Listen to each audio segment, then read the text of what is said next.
It's time to break down the Buffalo Bills Week 15 opponent, the challenges they present, and what the Bills need to do to deal with them today on Locked On Bills.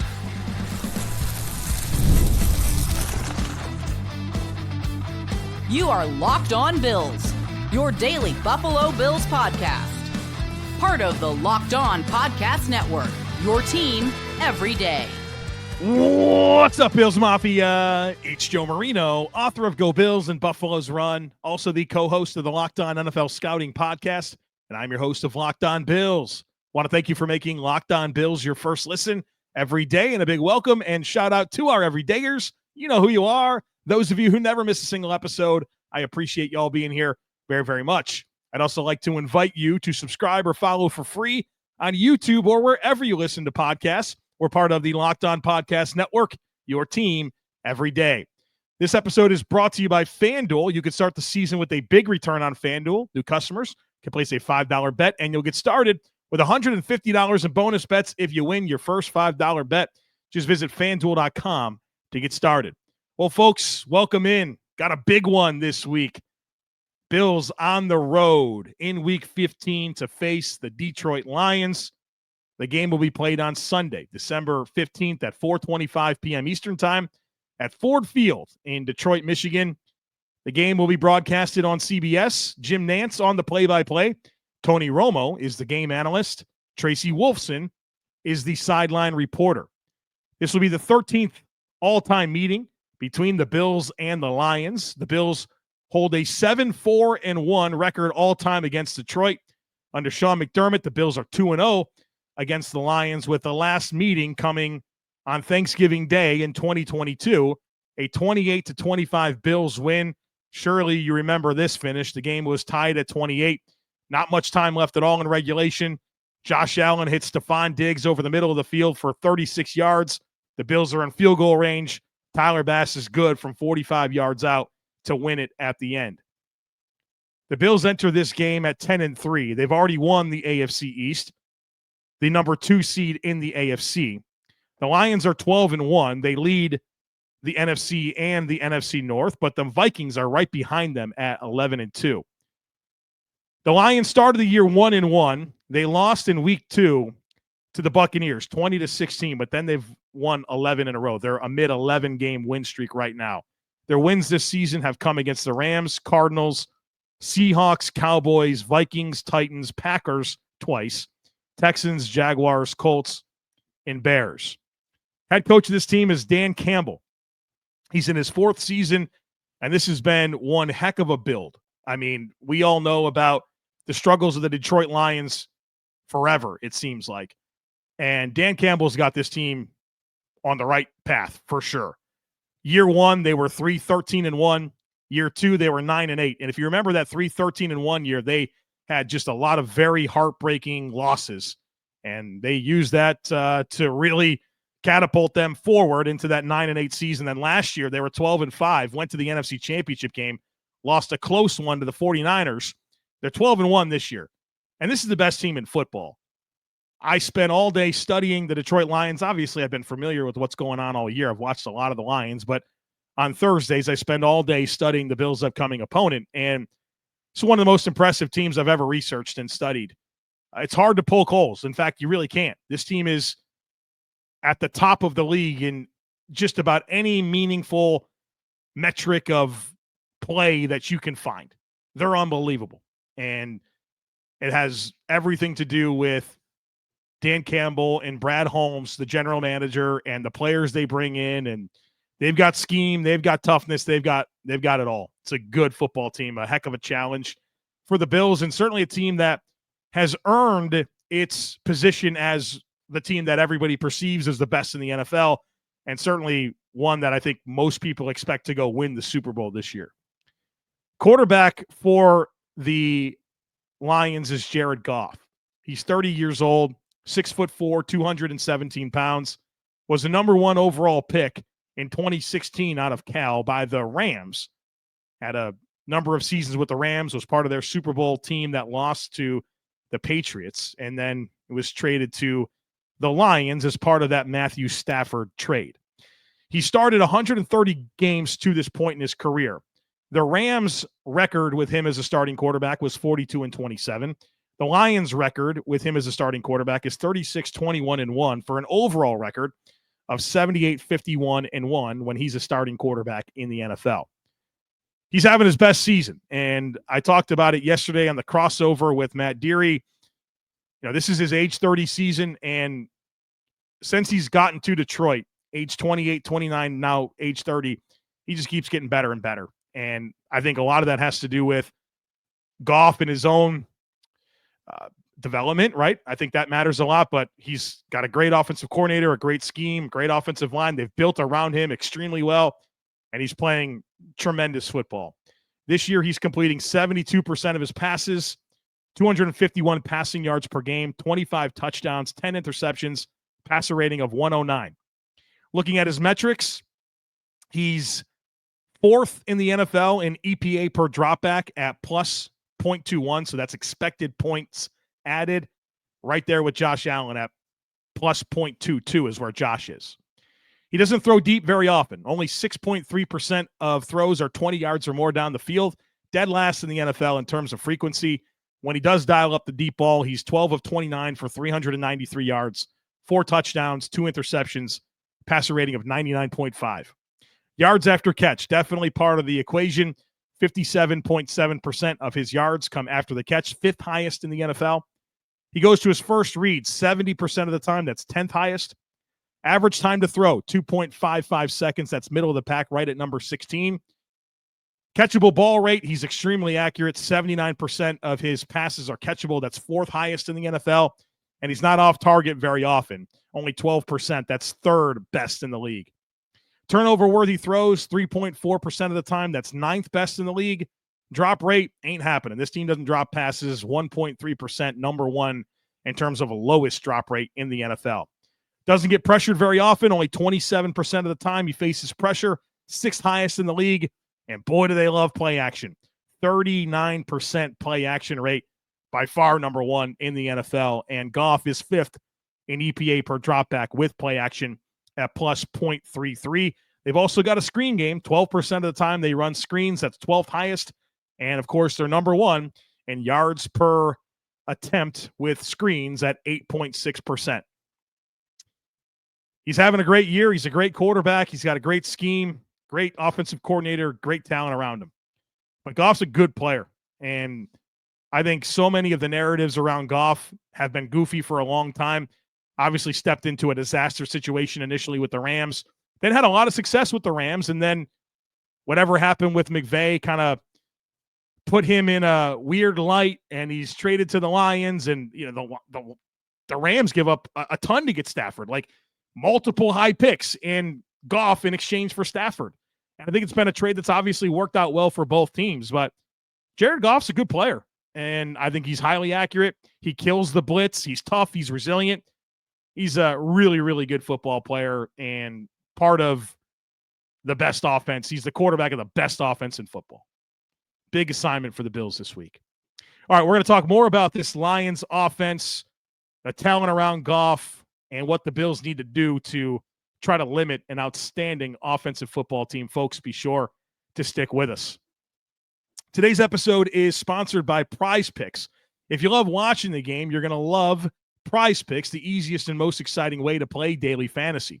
Whether it's football, basketball, or any of your favorite sports, Prize Picks makes your holidays bigger and brighter. Here's what you need to check out. Well, first of all, you can now win up to 200 times your money on Prize Picks. They're offering $30 million in giveaways during Picksmas and offering 2 free picks in December. And when your picks hit, Prize Picks makes it easy to cash out. You can get your money in as fast as 15 minutes, and they have Venmo available as well. For this week, I'm looking at James Cook to go more than 49.5 rushing and receiving yards, which you can get in on over at Prize Picks. Plus Khalil Shakir, I expect him to go more than 55.5 receiving yards. It's quick, it's simple, and so much fun to challenge yourself and your friends. Download the Prize Picks app today and use code LOCKEDONNFL to get $50 instantly after your first $5 lineup. That's right, $50 instantly when you play just $5. Prize Picks, run your game. Nothing delivers comfort and joy quite like the unrivaled quality and taste of Omaha steaks. It's guaranteed perfection in every single bite. And right now, you can save an unforgettable gifts with 50% off site-wide at omahasteaks.com. Plus, score an extra $30 off with our promo code NFL. With 5 generations of experience, they consistently deliver the world's best steak experience, and the gifting experts at Omaha Steaks have made it easy to deliver the perfect gift with thoughtfully curated gift packages featuring gourmet favorites. From legendary steaks to mouth-watering desserts and more, save 50% off site-wide for a limited time at omahasteaks.com. Plus, our listeners get an extra $30 off with promo code NFL. That's 50% off at omahasteaks.com and an extra $30 off with promo code NFL. Minimum purchase may apply.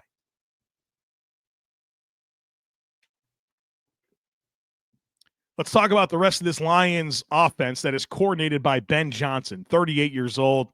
He's in his 3rd season as the Lions offensive coordinator, was an offensive assistant in Detroit from 2019 through 21. Before he was the OC, he was mostly a tight ends coach, a quality control coach. Then before that, he was with the Miami Dolphins from 2012 through 2018 as an offensive assistant. And Ben Johnson, certainly one of the most revered coordinators in the NFL, a hot name for head coaching jobs every single year.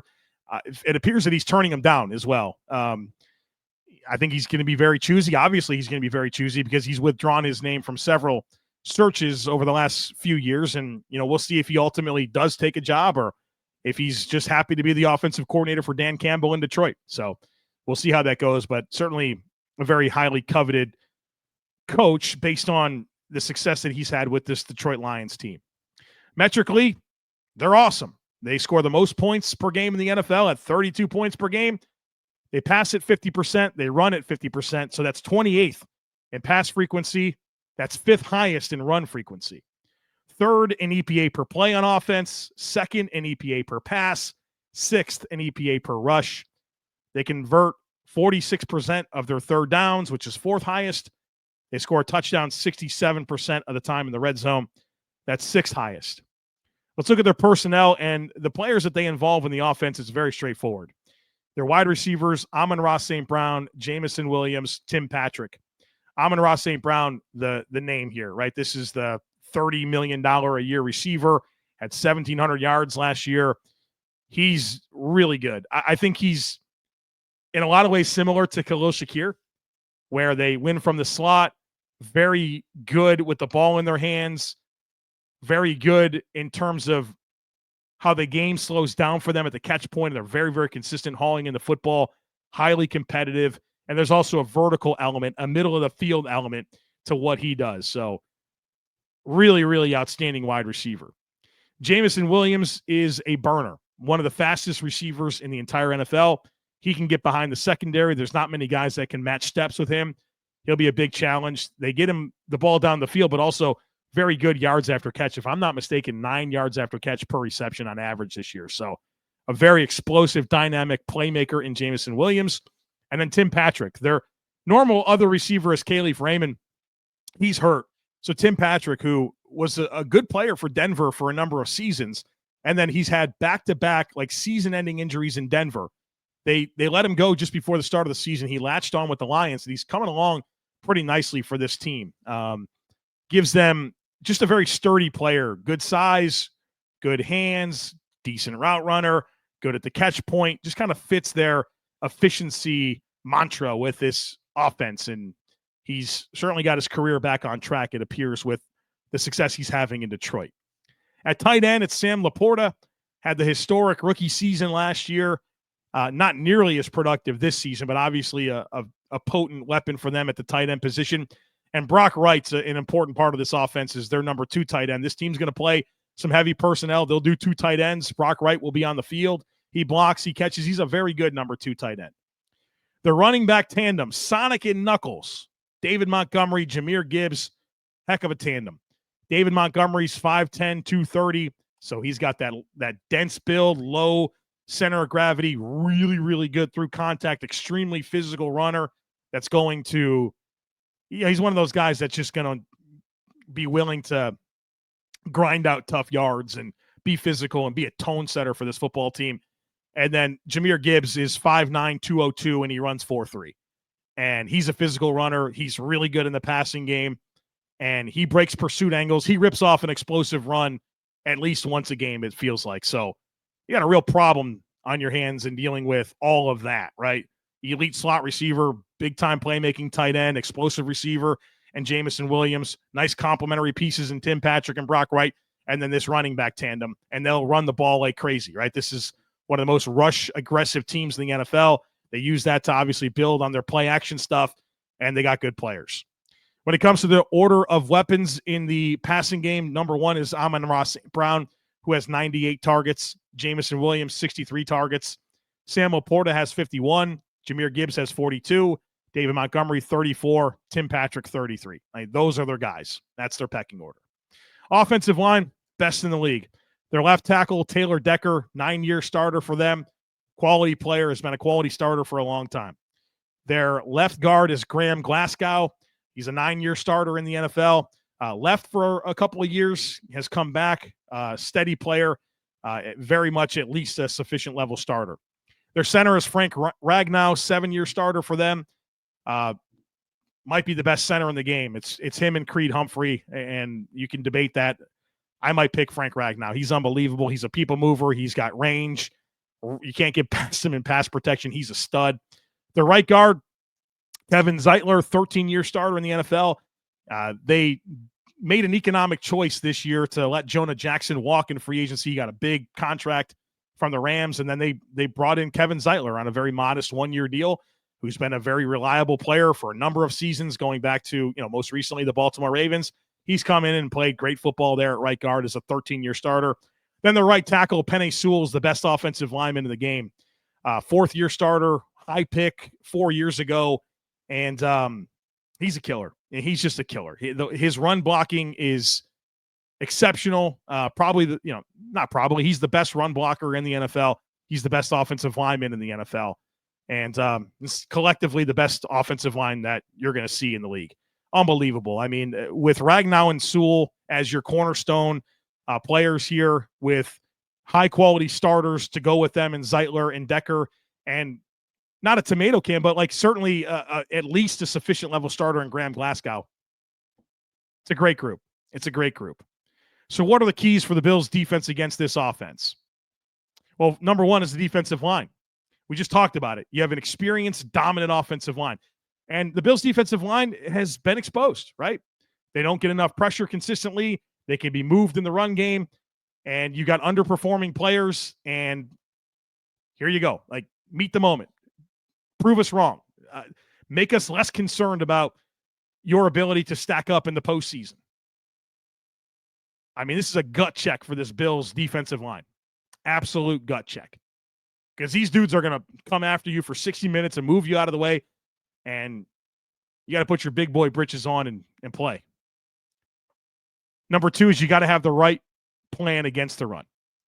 It's a little bit like the Baltimore conversation that we had earlier this season, where this team's going to run the ball a lot. They have good backs. They're going to play heavy personnel. And it's going to be very challenging to stop it living in light boxes and playing base nickel. And it's not because Taron Johnson's not big.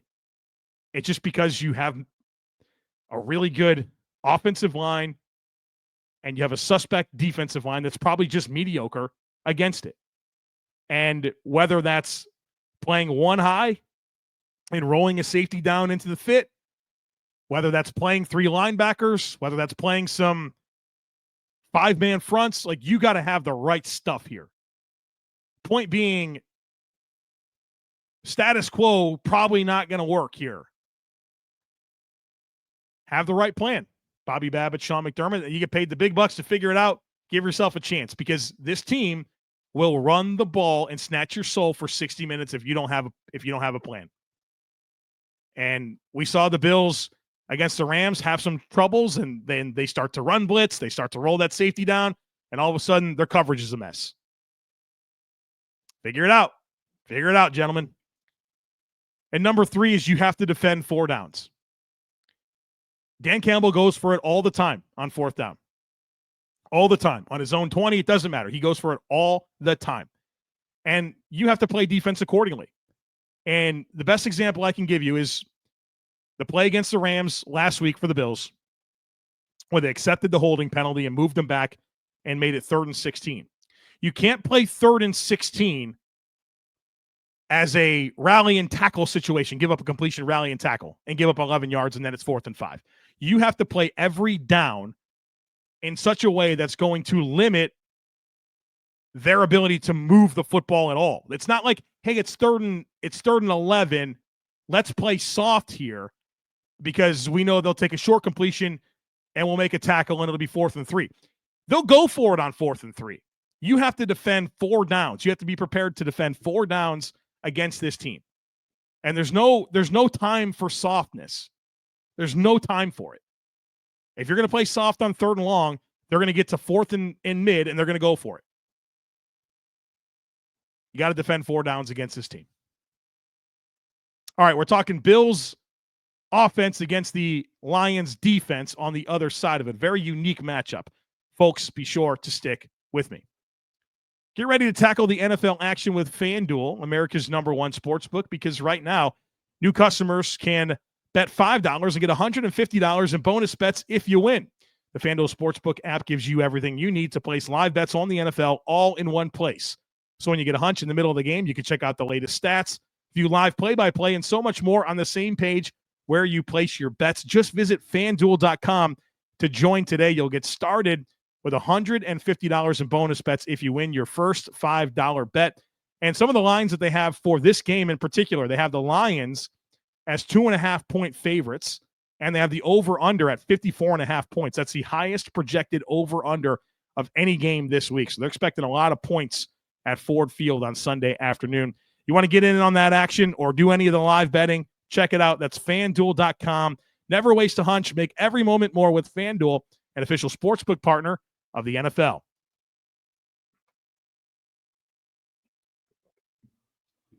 Let's talk about this Lions defense against this Bills offense. The Detroit defense is coordinated by Aaron Glenn, 52 years old, 4th season as their defensive coordinator, was the Saints defensive backs coach 2016 through 2020, was the Browns assistant defensive backs coach 2014 through 2015. And, of course, Aaron Glenn, a longtime player in the NFL, 15-year player, 3-time Pro Bowler, spent most of his career with the Jets. Then he went to Houston and has had a long, successful career in football. And I'll tell you what, if I were a team looking for a head coach this offseason, I'd probably want to hire Aaron Glenn. I think he might be the most attractive head coaching candidate. I think his ascension in the coaching ranks has been really impressive, but what he's doing this year with this Detroit defense is off the charts. It's off the charts. They've had injury on top of injury. I think they're at one point they were down like 8 of their top 10 defensive linemen. I think at one point they were down 18 players, like rostered players at the beginning of the season on defense. They were without them, and they just keep figuring it out, and not just figuring out and getting by, figuring it out and being dominant. It's an unbelievable job. This is by far the best coordinating job of any coach in the NFL. It's what Aaron Glenn is doing with this defense, and there's a leadership component that exists with him. He's a player coach as well. You know, I think that's the trend in the NFL. You think about the hottest coaches in the league right now. It's Kevin O'Connell with the Vikings. It's Dan Campbell right here with the Lions. D'Amico Ryans with the Texans. Player coaches. You want to get yourself a player coach? Get yourself Aaron Glenn. That's who I'd want. That's who I'd want. He's doing an unbelievable job. And the way that his team competes, the way that they're prepared, the strain, at every level, it's just very impressive. Metrically, they're giving up 18 points per game. That's 3rd best in the league. Number 2 in EPA per play. Number 1 in EPA per pass. Number 11 in EPA per rush. Best 3rd down defense in the league. 31% of the time they give up a first down. That's the best in the league. 47% in the red zone. That's 4th best in the NFL. They blitz 35% of the time. That's pretty aggressive. That's 4th highest in the league. They get a sack 6% of the time. That's 24th. And they are 13th in pressure rate at 35%. Obviously, they lost Aiden Hutchinson, who was on track to be the defensive player of the year earlier this season with a knee injury, and that's been a hit to their pass rush, and they've since traded for Zadarius Smith. So that's a big hit to their defense, but it's been players all year long that they've not been able to have in the fray that they expect, and they're figuring it out. Let's talk about their personnel here on the edge. Again, no Aiden Hutchinson, but they do have Zadarius Smith, the veteran that they traded for from the Cleveland Browns. Very much a consistent player that knows how to play the position. High energy, defends the run, consistent pressure player. Josh Paschal will be the other starter. He's very much a base end, very solid, good run defender, good contained player. Disciplined is the name of the game with Josh Paschal. Maybe not a playmaker, but he's a 1/11th guy, and you're not mad about him being on the field. Then they have Al-Qadim Muhammad, who's been a pretty good like base end in the league for a while as like a rotational type player. He'll be the third guy. And then they have Trevor Noah Saki, who when they go, that's the thing about this team, they play a lot of different ways. They'll play odd front, they'll play even front, they'll play a ton of base, they'll play a ton of different linebackers. Nawasaki will be like a strong side linebacker when they go odd front defenses. They'll walk him up on the line of scrimmage, so he helps them be multiple with their fronts. And I think he's like a second-year UDFA out of Saginaw Valley State. At defensive tackle, this tandem's a good one. Aleem McNeil, DJ Reader. Those guys are big. Those guys are big guys that can rush the passer. Like they look like traditional nose tackles, but they can rush, and they're tough to move. I mean, that's as stout of a pair of defensive tackles as you'll find in the NFL. And they're backed up by Levi Onwuzurike, who was a high pick a few years ago. He's battled injuries his first two seasons, but he has since developed into a very good rotational player. And when they want to go odd front, they'll play him as a 5-tech. You know, he'll rush interior gaps on even fronts. He'll play some 5-tech on odd fronts. And then Patrick O'Connor is like this super sub that they'll put in to provide depth behind McNeil and Reader. At linebacker, they play 6 different linebackers. It's an incredible situation. I've never seen anything like this. They live in base defense. They play base defense 57% of the time. That's 10% higher than any other team in the NFL. So they 3 linebackers almost, more than half the snaps. Now, the guy that's going to be out there every snap is Jack Campbell. First-round pick a couple years ago. Remember when I wanted him for the Bills and everybody said, oh, man, that'd be a massive reach. You can't get Jack Campbell in the first round. Like, he didn't even make it to the Bills. He's the 20th pick in the draft. He's been awesome. Been everything I thought he would be, and Detroit got him. And he's going to be their every down player. And then they're going to sprinkle in 5 other guys around him. And it's not the 5 other guys they'd like to have. They had Malcolm Rodriguez. They've had Alex Anzalone, Jalen Reeves-Maben. These guys are all hurt. They're not even around. Derek Barnes, they're not available. But they just bring in whoever they want, and it seems like they play well, even if they haven't even practiced on the team. So the other linebackers that they will play, and they're going to rotate they rotate linebackers, off-ball linebackers, like most teams do defensive linemen. Quan Alexander, who's been like a good player earlier in his career, he's bounced around a ton in recent years. David Long, who just got cut by the Dolphins, he'll come in and provide some reps. Ezekiel Turner, who was a big-time special teams player for the Cardinals, has come over the last few weeks and given them a little something. Ben Niemann, who they like in coverage. So when they go sub-package, they'll bring him on and play him in coverage. And then Jamal Adams, that guy, right? They signed him. He didn't even have a padded practice. He played 8 snaps or 10 snaps against the Packers on Thursday. Gets a sack on the first play of the game. They'll play him as like a weak side overhang nickel type linebacker. So they'll play all 6 of those guys. But Jack Campbell's the main guy, and he's a stud. At corner, it's Carlton Davis, who came over from the Bucs. Long arms, physical, press corner, has some man coverage ability. And then Terrion Arnold, their first-round pick, who I don't know how he got to Detroit. This was to me, a top 10 player in the class. He winds up sliding a little bit as everyone's falling over themselves to get these offensive players in the last draft. And he falls to Detroit, and he's fit right in with their physical nature. He tackles. He can play man. He can play zone. Good young corner out of Alabama that's gotten better throughout the season. Early on in the year, a lot of holding penalties, a lot of defensive pass interference. He's really stabilized that. In the slot, it's Amik Robertson. Good player. He kind of came on for the Raiders the last few years, comes over to Detroit and just fits right into what they do. He's a good slot corner. And then their safety tandem's the best in the NFL. I don't think it's debatable. Kirby Joseph has developed into an elite playmaker. I think he's got like 7 interceptions this year. He doesn't miss tackles. He flies around. He's a stud. And Brian Branch, really good player. He can play in the nickel. Of course, plays safety. Really critical for how they play structurally. He tackles. He makes plays on the ball. Like, these guys are not just good players. They're good players that are playmakers, right? They impact tackles, impact plays on the ball. They're versatile. It's the best safety tandem in the league. So there you have it. I mean, just really strong personnel in spots. But I think, like, respectfully, their front seven is not necessarily loaded with talent.